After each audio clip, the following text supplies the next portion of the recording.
Hello and welcome back everybody, my name is Shane Comley-White and you with me at Rocking at the Movies, and this is the second video for Season 1, Episode 2 of the Highlander TV series. I am Duncan MacLeod, born 400 years ago in the Highlands of Scotland.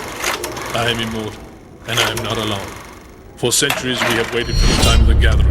The stroke of a sword and the fall of a head will release the power of the quickening. In the end, there can be only one. I'm Duncan MacLeod of the Clan MacLeod, born 400 years ago in the... Well, no, not really. That was a TV show called Highlander. So, just listen to Rocking at the Movies with me, Adrian Paul and Shane Comley-White, and you'll learn some interesting facts. As you know, every single second version of each episode, I'm going to be doing a little bit of a breakdown of the villain or the main guy or the antagonist in the actual episode itself. So today we're going to be talking about a guy's name that is Clinch. Now, Clinch, there's not much to really say. I'm just going to briefly touch on what kind of character I believe he is, and how Duncan literally wiped the floor with him, like I said in the previous video. So Clinch is a mortal thug, and he was kind of like a bouncer and was hired to be the head bouncer or the thug of an illegal underground gambling casino. And his boss was Miss Gustavson. I hope I get the name right. Okay, Miss Gustavson was the boss, and she just literally clicked her fingers and he would have to go and do what he had to do. Now, it all started with Joe, who is supposedly Richie's foster father, who kind of lost quite a bit of money at the table that he was manning at the time. And she fired him because the people who were winning took away way too much money and he wasn't able to get that money back by causing him to lose because they left too soon.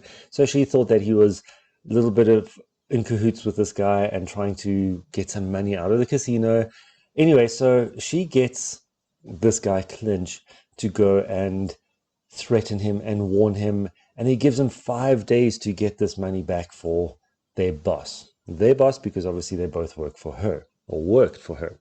So he's the kind of person that says he has studied anatomy, so he knows exactly how to break and what to push and how to cut and how to hurt some other person's body in order to inflict as much pain as possible, purely to torture them.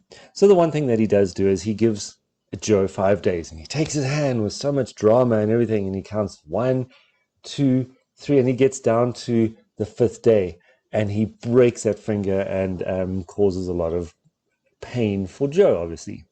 Now, the whole thing is, he was the bad guy, not specifically towards Duncan MacLeod or Richie or anyone else in the series itself, other than Joe, but as a decent human being and as a person who likes protecting others, Duncan gets involved because now Richie is getting into the circle of this kind of, how can I say, devastating nature of the blackmail, of the theft, of all the stuff that goes on because of this particular so-called foster dad, Joe.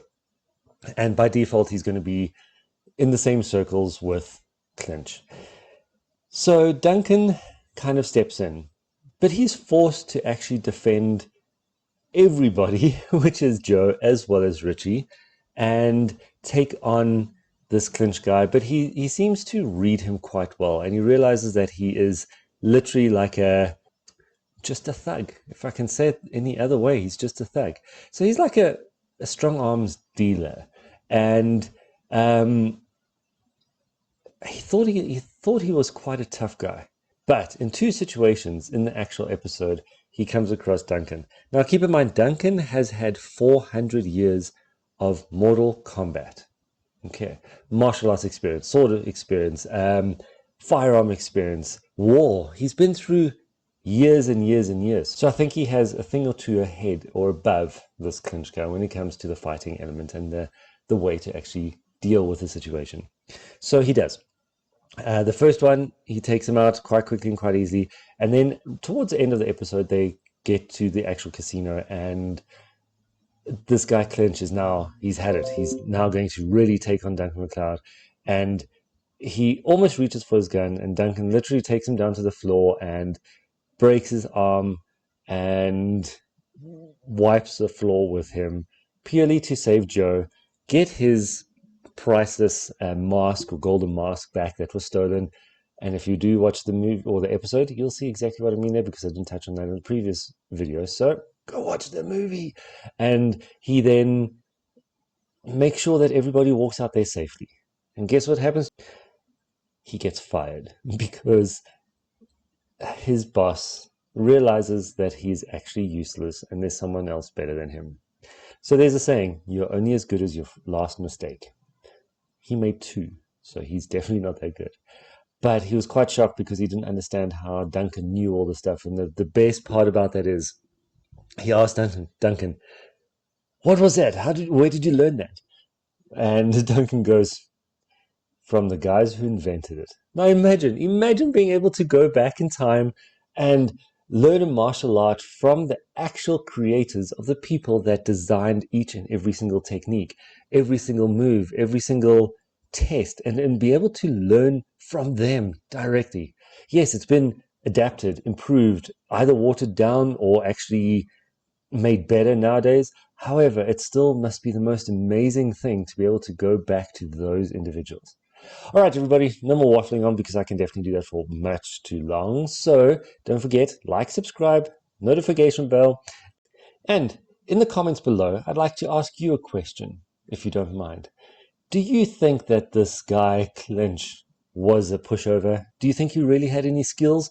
Or was he just a sweet talker and able to kind of scare people into doing his bidding? What do you think? Drop me a comment below and let's discuss this. All right, everybody, have a great one. Cheers, bye.